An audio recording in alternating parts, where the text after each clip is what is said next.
Hello everyone, हमने पिछली class में पढ़ा था क्लासिफिकेशन ऑफ ऑर्गेनिज्म, जिसमें हमने पढ़ा था पौधों का वर्गीकरण। आज हम पढ़ेंगे एनिमल वर्ल्ड यानी कि जंतु जगत के बारे में। सबसे पहले समझेंगे कि जंतु जगत के जो कुछ जीव होते हैं वो यूनिसेलुलर होते हैं यानी कि एक कोश के, और कुछ मल्टी सेलुलर यानी कि बहुकोश के होते हैं। जैसे कि कुछ जो जीव होते हैं एक कोशिका से मिलकर भी बने होते हैं और कुछ बहुत सारे कोशिका से मिलकर बने होते हैं। जैसे कि हम लोग हैं मनुष्य हैं, वो क्या है, बहुकोशिकीय होते हैं, यानी बहुत सारे कोशिका से मिलकर बने होते हैं। सबसे पहले अरस्तु ने वर्गीकरण किया था, जो हमने पिछली क्लास में भी बताया था कि इसे सबसे पहले वर्गीकरण जो किए थे अरस्तु नामक वैज्ञानिक ने किए थे। जैसा कि जब हम एनिमल किंगडम यानी कि जंतु जगत का जब वर्गीकरण किया जाता है तो उसको दो आधार पर किया जाता है। इसका क्लासिफिकेशन दो आधार पर किया जाता है। जैसे पहला है एनेमा और दूसरा है इनेमा। एनेमा में से आप ऐसे ही समझिए, जैसे ए में क्या होता है, अब्सेंट, यानी कि जिसमें क्या होता है, लाल रक्त, जिस कोशिकाएं जो होती हैं उसमें अब्सेंट होती हैं। इन जीवों में लाल रक्त अब्सेंट होता है, जिसमें लाल रक्त कोशिकाएं जो होती हैं वो अब्सेंट होती हैं। इसे एनीमा में रखा गया। और जो एनीमा है, इन जीवों में लाल रुधिर रक्त पाया जाता है। अब जैसे ई से समझिए, ई मीन्स इरिथ्रोसाइट, जिससे कि आप ट्रिक से समझेंगे तो ज़्यादा आसानी से समझे, याद रहेगा, वो कभी नहीं भूलेगा। तो ई मिस होता है एरिथ्रोसाइट, दूसरा एनीमा। एनीमा मिस ई से समझिए, ई मिस होता है एरिथ्रोसाइट, जिससे कि एरिथ्रोसाइट यानी कि लाल रुधिर कोशिकाएं। इसमें क्या होता है, इन जीवों में लाल रुधिर कोशिकाएं पाया जाता है।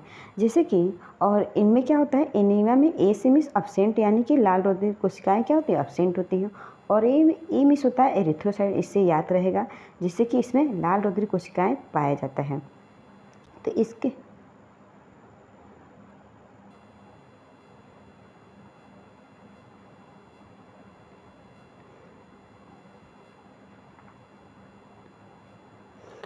अब हम समझेंगे कि जैसे कि एनीमा के जो एग्जाम्पल है, जैसे कि जितने भी पोरीफेरा के मेंबर होते हैं वो इसमें आते हैं। जैसे कि स्पंज हो गया, सिलेंट्रेटा, मोलस्क, अधिकतर नॉन कार्डिक्ट, ये सब क्या है, ये इसमें इन सब में लाल रुधिर कोशिकाएं नहीं पाई जाती हैं।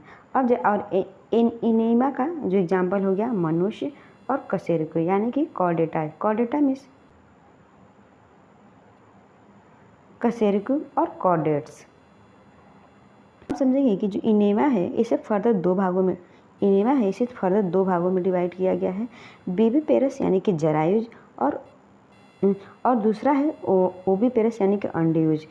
बेबीपेरस मीन्स होता है कि जैसे बच्चों को जन्म देने, जो बच्चों को जन्म देने वाले जीव हैं वो क्या होते हैं, बेबीपेरस होते हैं। जैसे कि मनुष्य, स्तनधारी जीव, जैसे हम लोग हैं जो क्या होते हैं, वो बच्चों को, जो मनुष्य हैं वो बच्चों को जन्म देते हैं। और अंडयुज का मतलब यानी कि ये हुआ कि जो अंडा देने वाले जंतुओं को शामिल किया जाता है। जैसे कि पक्षी, सरीसृप, मछली, ये क्या है, सब ये अंडा देते हैं, ये डायरेक्ट बच्चों को जन्म नहीं देती हैं। क्लासिफिकेशन ऑफ एनिमल किंगडम यानी कि जंतु जगत का आधुनिक वर्गीकरण। इससे फर्दर दो अब हम समझेंगे प्रोटोजोआ और मेटाजोआ को एक एक करके। जैसे प्रोटो मिस होता है प्रारंभिक और जोआ मिस होता है एनिमल। प्रोटोजोआ की खोज जो किए थे जॉर्ज अगस्त ने 1818 ईस्वी में किए थे। इनके कुछ जीव प्रकाश संश्लेषी यानी कि स्वपोषी भी होते हैं, यानी कि ये अपना भोजन खुद बनाते हैं। और ये परजीवी सहजीवी के रूप में भी रहते हैं, यानी कि कुछ जो होते हैं परजीवी के रूप में भी होते हैं और सहजीवी के रूप में भी होते हैं कुछ जीव। और कुछ जीव जो होते हैं विषमपोषी यानी कि हेटेरोट्रॉफ्स, यानी कि दूसरे जीव पर क्या होते हैं, निर्भर होते हैं। और इनमें सीडोपोडिया भी पाया जाता है। और सीडोपोडिया में क्या होता है, जैसे कि सीडो मिस होता है फाल्स और पोडिया मिस होता है फिट, यानी कि झूठा पैर, यानी कि जिसे कूटपाद भी कहा जाता है। इनमें सीलिया भी उपस्थित होता है, फ्लेजिला भी इनमें उपस्थित होता है। अब हम समझेंगे कि इनमें प्रजनन कैसे होता है। एक लैंगिक भी होता है और एसेक्सुअल, अनलैंगिक, दोनों प्रकार का होता है। प्रोटोजोआ के जीवों में टिश्यू और ऑर्गन का अभाव होता है। अब आप सोच रहे हैं कि टिश्यू क्या है। जैसे बहुत सारे जब सेल मिलते हैं तो टिश्यू बनाते हैं, और बहुत सारे टिश्यू मिलकर ऑर्गन का निर्माण करते हैं। और बहुत सारे ऑर्गन जब मिलते हैं तो ऑर्गन सिस्टम बनाते हैं, और बहुत सारे ऑर्गन सिस्टम बनाते हैं, और ऑर्गन सिस्टम जब बनता है तो पूरे बॉडी का निर्माण होता है। और इसमें प्रोटोजोआ में वैक्यूल्स यानी कि रसधानी पाए जाते हैं। रसधानी में क्या होता है, इसमें भोजन को जिसमें खाने को स्टोर किया जाता है, जिससे इससे आस्मो रेगुलेशन का काम इसमें वैक्यूल्स में होता है। ये वैक्यूल्स जो होता है सभी पादपों और जीवों में पाया जाता है। इसके कई सारे प्रोटोजोआ से कई सारी बीमारियां होती हैं, जैसे कि प्रोटोजोआ के कुछ एग्जाम्पल है, जैसे प्लाज्मोडियम, एंटमीबा, हिस्टोलिटिका और ट्रिप्नोसोमा। इससे कई सारी बीमारियां होती हैं। प्रोटोजोआ के कुछ एग्जाम्पल है, जैसे प्लाज्मोडियम, एंटमीबा, हिस्टोलिटिका और ट्रिप्नोसोमा। अब हम समझेंगे प्रोटोजोआ से कुछ बीमारियां होती हैं।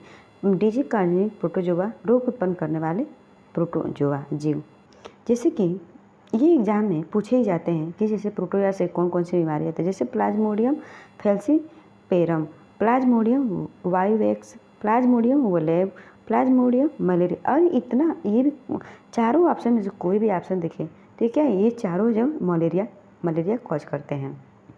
ये जैसे मलेरिया भी होते हैं जो कई प्रकार के होते हैं, तो ये अगर इस ऑप्शन में कोई भी दिखे तो ये क्या है, ये सब मलेरिया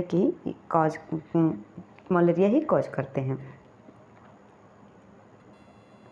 दूसरा है एंटमीबा हिस्टोलिटिका, जिससे पेचिस यानी, तीसरा है एंटमीबा जिंजीवेलिस, जिससे पायरिया नामक बीमारी होती है, और चौथा है ट्रिप्नोसोमा गैम्बिनेंस, जिसे स्लीपिंग सिकनेस यानी कि निद्रा रोग, सुस्ती रोग भी जिसे कहा जाता है। पांचवा है लिस्मानिया डोनोवेनी, यानी कि जिसे काला आजार होता है। मेटाजोआ यानी कि जो दूसरा उपजगत है, मेटाजोआ को कितने भागों में डिवाइड किया गया, मतलब इसका क्लासिफिकेशन जो है कितने वर्गों में डिवाइड किया गया। इसमें पहला है पोरीफेरा, दूसरा है सिलेंट्रेटा, तीसरा है प्लेटीहेल्मिन्थिस, चौथा है निमेटोडा, पांचवा है एनिलिडा, छठवां है आर्थ्रोपोडा, सातवां है मोलस्का, आठवां है इकाइनोडर्मेटा, नौवां है हेमिकार्डेटा, 10वां है कार्डेटा। अब हम समझेंगे एक एक करके, जिसमें सबसे पहले समझेंगे पोरीफेरा। पोरीमिस होता है छिद्र, और फेरामिस होता है धारण करने वाला, यानी कि जो छिद्र को धारण करते हैं उन्हें पोरीफेरा कहा जाता है। यानी कि जिनके अंदर छिद्र होता है वो क्या है, पोरीफेरा के मेंबर होते हैं। बहुत सारे छोटे छोटे छिद्र पाए जाते हैं। इन छिद्रों को क्या कहते हैं, ओस्टिया कहते हैं। इन छिद्रों को ओस्टिया कहते हैं। ये क्या होते हैं, अधिकतर समुद्री जीव हुए हैं। ये क्या है, यानी कि अधिकतर जो समुद्र में पाए जाते हैं, यानी कि ये अधिकतर जलीय जीव होते हैं। इनमें एक सिस्टम पाया जाता है जिसे वाटर कैनाल सिस्टम यानी कि जल नाल तंत्र का पाया जाना, ये सबसे बहुत ही महत्वपूर्ण गुण इनमें होता है। ये जीव उभयलिंगी यानी कि हेट्रो जो होते हैं, उभयलिंगी यानी कि हर्माफ्रोडाइट होते हैं। हर्माफ्रोडाइट का मतलब ये होता है कि जैसे नर व मादा एक ही शरीर में उपस्थित है। इसमें मेल और फीमेल अलग अलग नहीं होते हैं, एक ही शरीर में क्या होते हैं, उपस्थित होते हैं। और इनमें वेल डेवलप कुछ नहीं होता है, यानी कि इनमें पाचन तंत्र भी वेल डेवलप नहीं होता है, तंत्रिका तंत्र भी का अभाव होता है, तंत्रिका तंत्र का, रुधिर परिसंचरण तंत्र और संवेदी अंगों का अभाव होता है, क्योंकि इनमें जो भी काम जो होता है उसमें जल के द्वारा होता है। ये जल में पाए जाते हैं और इनमें जो भी काम होता है उन्हें जल के द्वारा ही होता है। तो आज का वीडियो हम यही समाप्त करते हैं, मिलते हैं इसके आगे नेक्स्ट वीडियो में। वीडियो पसंद आया तो लाइक करें, शेयर करें और चैनल को सब्सक्राइब करें। मिलते हैं नेक्स्ट वीडियो में, तब तक के लिए धन्यवाद।